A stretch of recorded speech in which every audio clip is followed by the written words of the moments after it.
Hello everyone, Dr. Seth Greenberg here. This video is going to be taking you through exercise 8A in volume 1 to a guitarist's guide to chord construction. Now, if you happen to be watching this and you have not gone through chapters 1 through 7, or at the very least chapters 1 and 2, thoroughly on all of the consecutive and non-consecutive string groups, you should stop this video and you should work on those, because you are going to find yourself really going up an incredibly steep incline, and I do not recommend doing it. The better you know your triads, the easier the 4, 5, and 6 note voicings will be. Okay, so having said all of that, I'm going to assume that you're being honest with yourself and you definitely know those root position triads. Okay, let's proceed. Okay, so really one of the main differences, other than the obvious that you're expanding from 3 notes to 4 notes, but really the main difference here is you're going to be having an opening interval as the first step. So all of the chapters preceding number 8, you've just been selecting the root as the first step, and then adding the 3rd or the 5th depending on what string group you're using. Now, all of these opening intervals are ones that you've played. There's only one exception, and that's the root to the octave or root to the 8th. Okay, so that one shouldn't be problematic if you know the root to the major 7th well. It's just a half step higher. So none of these should really leave you completely exasperated, wondering which end is up. But now you're going to be looking at this from the standpoint of, I think the first chord to exercise 8A is a G major chord. So you'd have the root to the 3rd, root to the 5th, root to the major 6th, root to the major 7th, and the root to the octave, and then root to the 10th. Okay. Now, there might be something that as a preliminary practice, you may want to just run through. Do it on the minor chords. Same thing if it's a G minor chord, root to minor 3rd, perfect 5th, major 6th, major 7th, octave, and then the minor 10th. Okay, so you should know those pretty well. But you should, at this point, be pretty familiar with this stuff. So if you're sitting there really scratching your head, it means you don't know the triads and you haven't gone through those chapters thoroughly enough. So probably should stop the video, go back, keep working on those. They take a while. They're not something that usually you're just going to get overnight or in a week or sometimes months.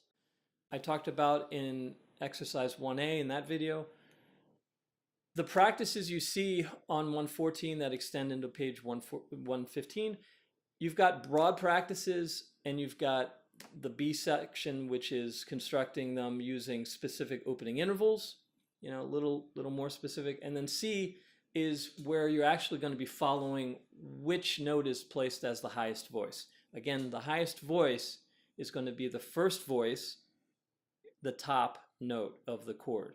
Okay, so your root in a case in 4-note voicing is going to be, or the bass note is going to be your 4th voice. Okay, so you always number voices from the highest one being 1 and then down to however many voices, in this case 4, bass note being the 4th voice. I could not in good conscience list every single exercise that I could dream up, because the book would be incredibly long. It's already long enough as far as I'm concerned, and it's really not necessary. You should be able to come up with your own practices based on the areas of strength, your areas of weakness, and by that I mean you may have to keep things very, very simple in the beginning. So for example, if you look at, let's say, doing exercise 8A using just the consecutive string groups, okay? Well, right there, you've got a lot to choose from, because you could be putting only on consecutive string groups.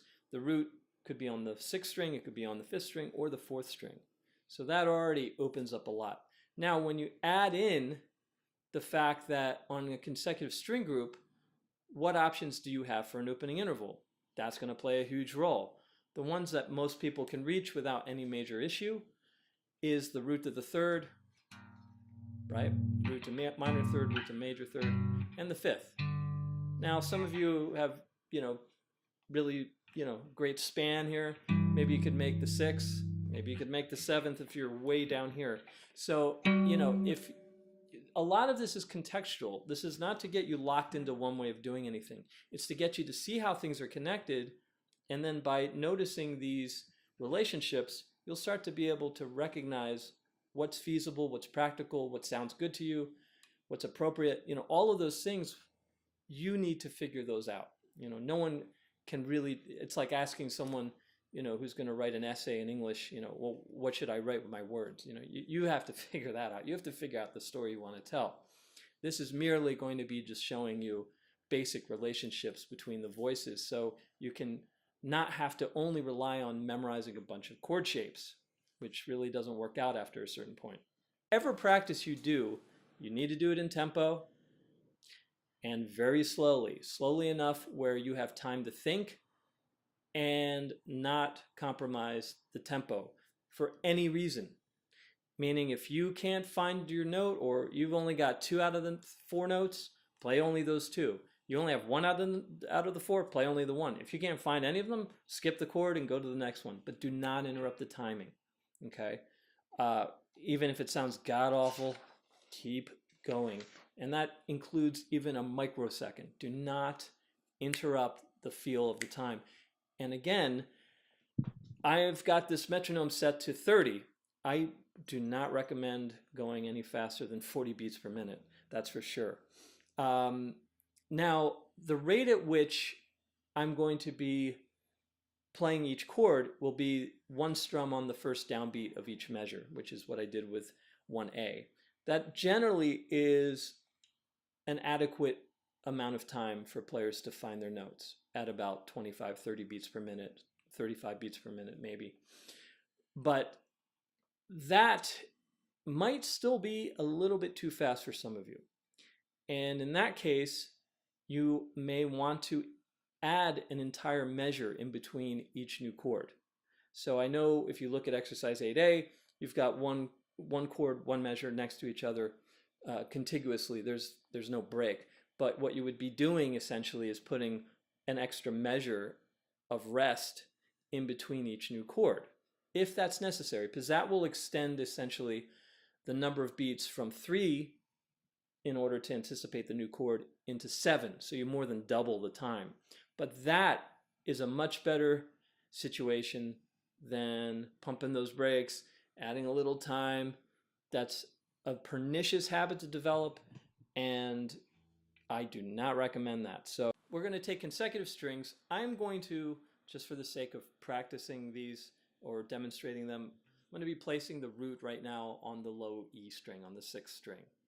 Now, consecutive strings, I'm not going to assume you have this giant span and you can make the 6, or to limit it and make it really challenging technically in the beginning. So we're going to limit right now, actually, to just the root and the 3rd. Just forget about the other options.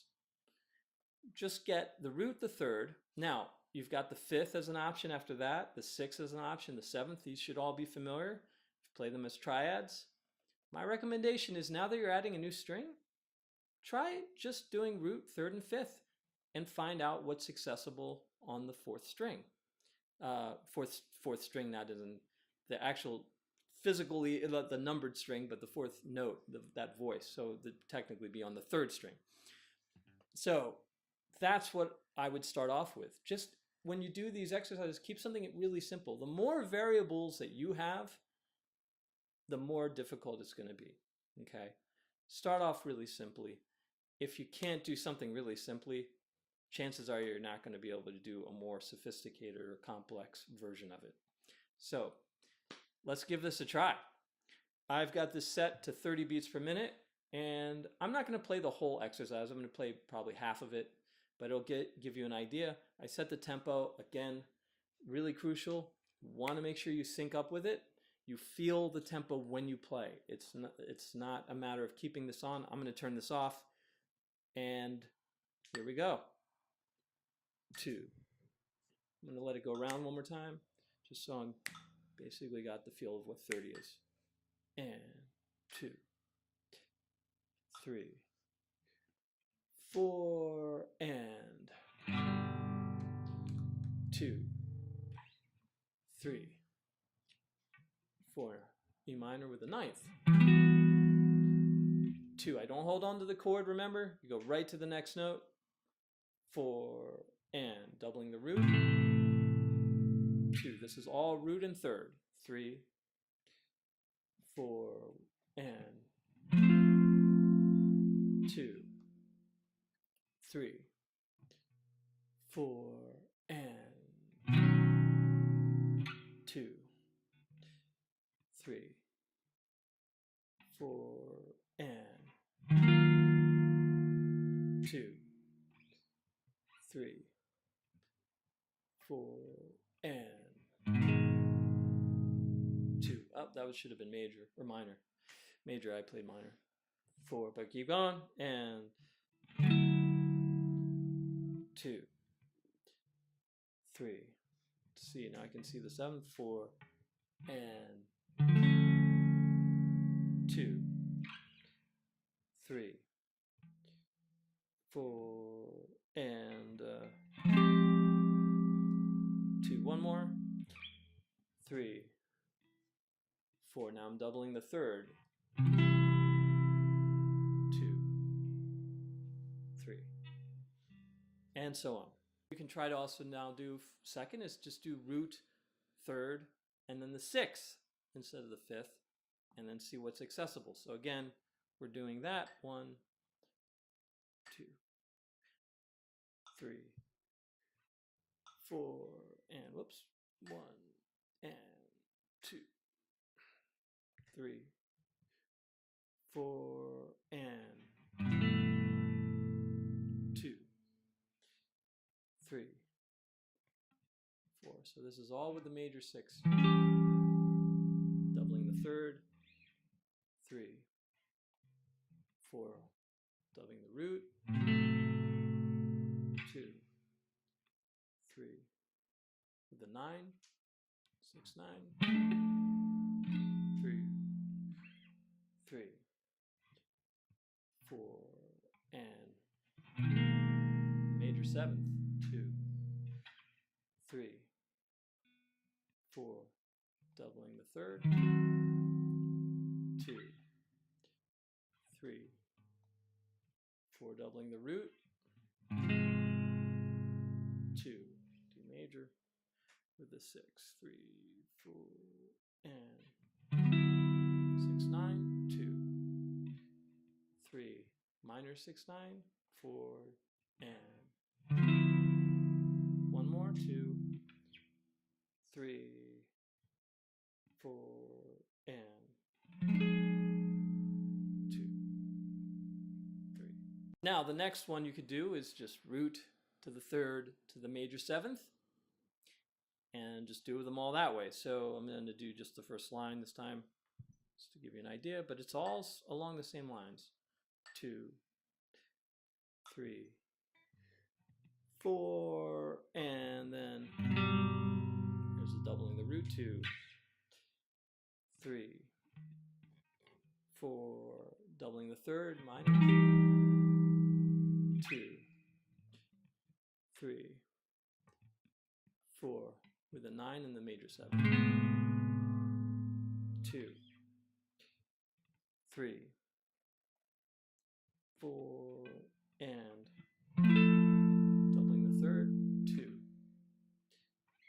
3, 4, 7 to major 9. So on. Okay. Now, let's say you've done that. I would also then move into going through the variations on those. So you've now figured out on that 4th voice what's accessible, right? Okay. And some, if you have better technique, if you have more dexterity, some of them will be more accessible than others. In a hurry to make it as difficult and as challenging as possible, you want to incrementally raise that bar. If you feel overwhelmed and your accuracy is going down and you're just missing notes to chords, or you're not getting overwhelmed, the rate of your variation may be just too much. Or you may need to go from having 3 notes, or 3 beats rather, into adding an extra measure perhaps. So again, use your own discretion and don't get ahead of yourself. I mean, that never works out well. You've gone through the root to the third, then to the fifth, the root to the third, then the sixth, the root to the third, then the seventh. You've done those in an isolated fashion, albeit just with the root always on the low E string. That's fine. Stick to that one string group. If you want to make a variation on that and say, okay, well, I'm going to now make the variable be, I could do root 3, but then I could go 5 or 6 or 7th, and I'll have to just stick to 1 all the way through the exercise. Well, the rate at which you change is up to you. You don't have to change every chord. So you don't have to go from the first chord with the 5th, and then go to the next chord with the 6th, and so on and so forth. You don't have to change at that rate. The rate at which you change is completely up to you. My recommendation is to give yourself plenty of breathing room first. So maybe do each line. If you're going to say, I'm going to do a variation, maybe go from the 5th and then the 6th and the 7th, and then go back to the 5th and just cycle that around, right? So you can easily keep track of it. You don't want the variation to be so sophisticated and complicated that you can't even remember it. That's a no-no. So let's say I'm going to go 5, 6, 7, 9. Maybe you'll do the first row of exercise 8A just using root 3rd, 5th, and just doing them all that way. Then the next line, do root 3, 6. Then the next line, root 3, major 7. Then the next line, go back to the 5th, or whatever you want to do. But that would be one example. Now, just for time's sake, I'm going to demonstrate this as if I'm going through at a rate of changing on each chord. So I'm going to go root 3, 5th, then it'll be the next chord will be the 6th, then 7, and then I'll keep cycling that around, maybe just for the first, 7 or 8 chords. So set up the tempo, 2, 3, 4, and now with the 6th, 2, 3, doubling the 3rd, 4. Remember, don't hang on to the chord. Now with the 7th, 2, 3, 4, and now back to the 5th, 2, 3, 4, the doubling of the 3rd again. Too little out of tune, but that's all right. 3, 4, and doubling of 2, and so on. Now that is a lot harder than if you're just sticking to it for a while. So don't get ahead of yourself. Again, take things slowly, keep it really simple. All right, now that was just going through only consecutive groups. Now, again, if you can do it with the 6 and you're like, hey, I can stretch that and make those all work with the 6 as a consecutive group, go for it. What I would recommend is using the 6 for most people as a non-consecutive group. So let's keep the root on that same low E string for just sake of consistency right now. But we're going to go root to the major 6. And I should mention something though. Sometimes the 5th you can actually use as a non-consecutive group. So if you're doing like a B major chord, you're playing the 5th like that. Well, you have the 5th here too. So if you're doing non-consecutive, you can end up with a bunch of voicings, that you wouldn't have otherwise access to. So keep the 5th is sort of a bit of a pivot interval. The 6th could be seen as that too, but I think more so the 5th. Now, the 6th, we're going to place that on the next string above, just like we did with the 3-note chord. So again, this interval should be very familiar. Now you're going to, and then when you add the 3rd above it, again, these triads are all ones that you should have been playing already, and you should be quite familiar with them. So that leaves the 4th voice that we're adding. We could play that, theoretically, we could play it on the B string, right? Or we could play it on the high E string, okay? Because we're doing non-consecutive groups. I would recommend just starting with the B string if you're using or placing the root on the low E string. So let us give that one a go right now. and 1, 2, 3, 4, and doubling the 6, 3, 4, and the 5th, 2, 3, 4, 5th again, minor with the 5th, 2, 3. Here I can reach the 7th, 2, going up there that high, 3, 4 with a 5th, 2, and so on and so forth. So that would be non-consecutive with just the 6th. Then of course you could try it with the 7th. Let's do that. And 2, 3, 4, and 2, 3, 4, and 2, 3, 4, minor with the 6, minor 7 and minor major 6, 3, 4, and 2, 3, 4, and 2, and so on. Now, the new one is the octave, okay? So let's try it with the octave now. Some of these are going to be familiar if you've played bar chords too. And 2, 3, 4, and 2, 3, 4, and 2, 3, 4, and 2, 3, 4, and 2, 3, 4, and okay. Now, just like we did with the consecutive groups, you can now make a variable way of practicing it with the 6th going to the 7th, going to the octave. Try that just on that string group. Again, how often you vary it should be at your own discretion. Start off with plenty of time, and then when you need less time to react, less time to switch, and it becomes more automatic, that's where you really won't need to be thinking about it. You'll be thinking less and less and less to the point where you'll just start to know more intuitively where everything is. And that's really the whole point of this. And that's why you want to go really slowly, so it just gets into your sort of subconscious, and when you just play, you're just going for it, and you know exactly where it is. Okay, there's no actual analytical thought process, because we talked about consecutive, non-consecutive. You could mix those two up. Once you feel like you've got both of those under your belt, you could say, okay, I'm going to do exercise 8A.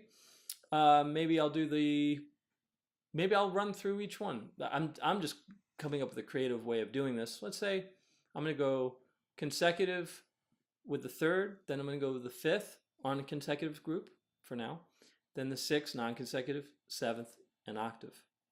And then maybe we didn't do the 10th, but maybe I'll just take it up to the octave for now. Now, that's a lot. It's a lot to keep track of. Again, you might need to add an extra measure that you might not have needed before because it's a little bit more difficult to go through. So let's try that. So again, it's going to be running through pretty much all the opening intervals is really try us. 2 and 3, 4 and 2. Now with the 5th, 3, all consecutive, 4 and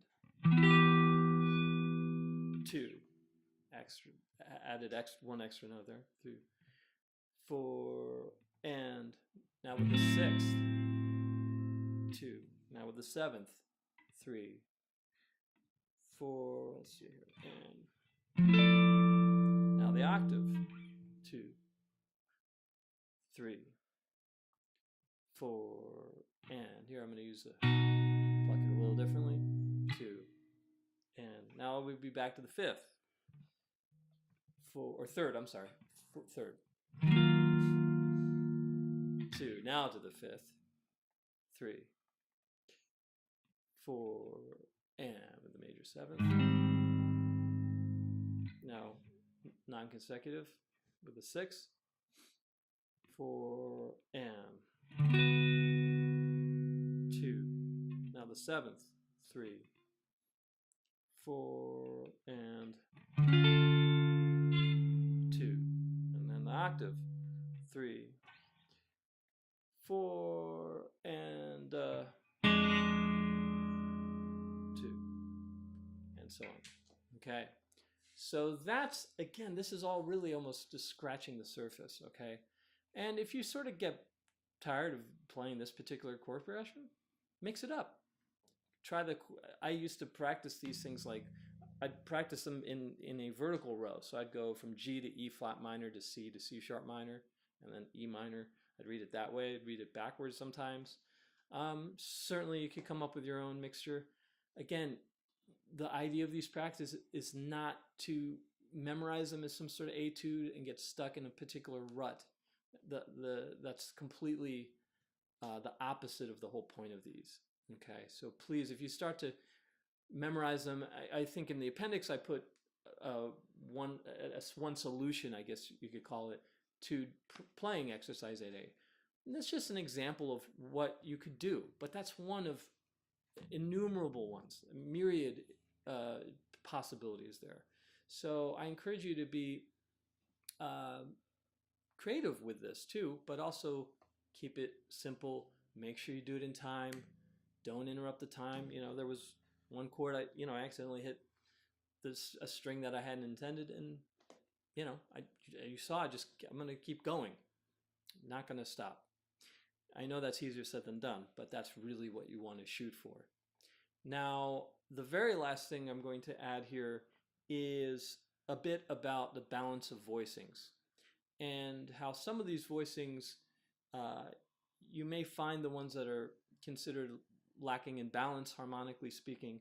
Maybe they're too bass heavy, maybe they're too top heavy, whatever your taste is and however you decide to judge these things.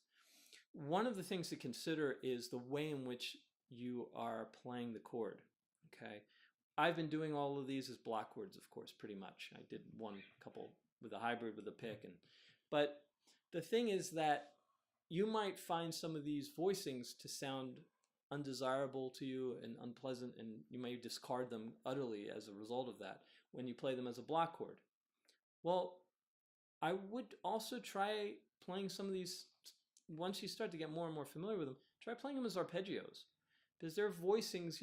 If you took, for example, a voicing like the F major chord here, and you've got the, let's say the 7th here, and then you're going to put the root on top, with its root 3 major 7 and the root doubled. Most people aren't going to, comp with that.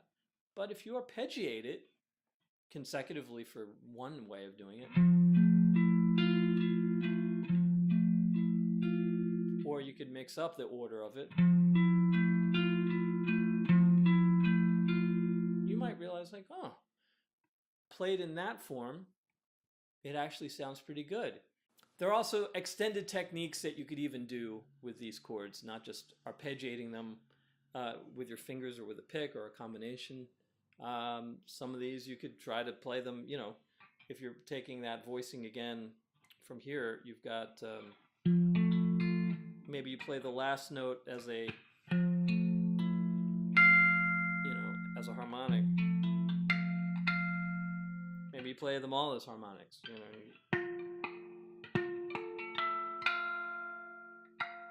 So there are a lot of different ways of approaching these harmonies. If I get a bunch of emails or comments that are like, hey, can you make a video that really focuses more on some of the other recommended practices, I'm happy to do that. But it's going to essentially be the same in terms of the timing, in terms of the way in which you practice it. there's not really going to be much difference there. So as long as you're going through this the right way and you're approaching it in a manner that is challenging but not overwhelmingly so, you're going to be fine. You're going to be good. Just hang in there. This stuff is not easy to do. You'll eventually see the fretboard better. It will not only help your your knowledge of the fretboard and your ability to voice chords, it'll also spill into all other facets of playing. So I really can't encourage you enough to hang in there. Everyone has a hard time with this in the beginning. Okay, so best of luck. Thanks for joining me, and hope to see you soon. Thank you.